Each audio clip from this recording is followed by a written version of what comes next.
Assalamualaikum warahmatullahi wabarakatuh.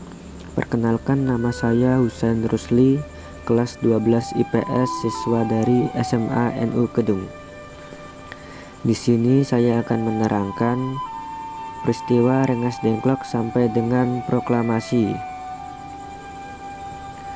Pada tanggal 12 Agustus 1945, Soekarno-Hatta dan Rajiman Witoyoningrat diterbangkan ke darat Vietnam untuk bertemu Marsekal Taroji. Pada tanggal 14 Agustus 1945, Jepang menyerah kepada sekutu. Para pemuda mendengar berita ini melalui radio PBSI London. Hal ini menyebabkan munculnya perbedaan pendapat antara golongan muda dan golongan tua. Golongan muda menginginkan cepat-cepat dilaksanakan proklamasi kemerdekaan. Sementara itu, golongan tua tidak ingin terburu-buru memproklamasikan kemerdekaan. Mengingat PPKI adalah sebuah badan yang dibentuk oleh Jepang, mereka menginginkan kemerdekaan atas usaha bangsa kita sendiri, bukan pemberian Jepang. Soekarno-Hatta mendatangi penguasa militer Jepang untuk mengkonfirmasi. Sehari kemudian, kejorak tekanan yang menghendaki pengambil alihan kekuasaan oleh Indonesia makin memuncak, dilanjutkan para pemuda dari beberapa golongan. Rapat PPKI pada tanggal 16 Agustus pukul 10 pagi tidak dilaksanakan karena Soekarno-Hatta tidak muncul. Peserta rapat tidak tahu telah terjadi peristiwa Rengas Dengklok.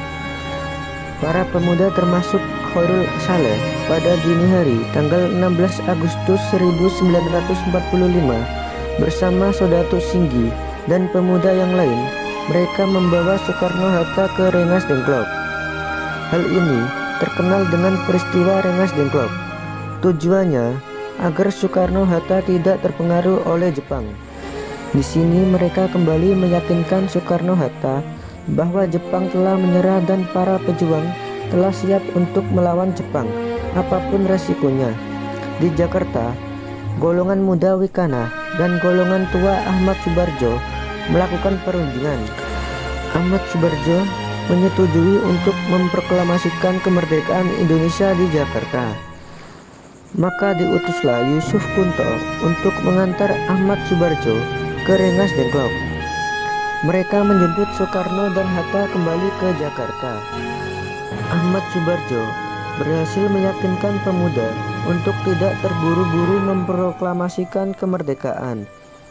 Setelah tiba di Jakarta, mereka pulang ke rumah masing-masing, mengingat bahwa Hotel Des Indes tidak dapat digunakan untuk pertemuan setelah pukul 10 malam. Penyusunan teks proklamasi dilakukan oleh Bung Karno-Hatta, Ahmad Subarjo, dan disaksikan oleh Soekarni, B.M. Dian, Sudiro, dan Sayuti Malik. Maka, tawaran Laksamana Muda Maheda untuk menggunakan rumahnya sebagai tempat rapat PPKI diterima oleh para tokoh Indonesia. Soekarno-Hatta menuju rumah Laksamana Muda, melakukan rapat untuk menyiapkan teks proklamasi. Pada awalnya, pembacaan teks proklamasi akan dilakukan di lapangan Ikada. Namun, jalan untuk menuju lapangan Ikada terhambat oleh pasukan Jepang bersenjata. Maka dipindahkan ke kediaman Soekarno, Jalan Pegangsaan Timur nomor 56, Jakarta.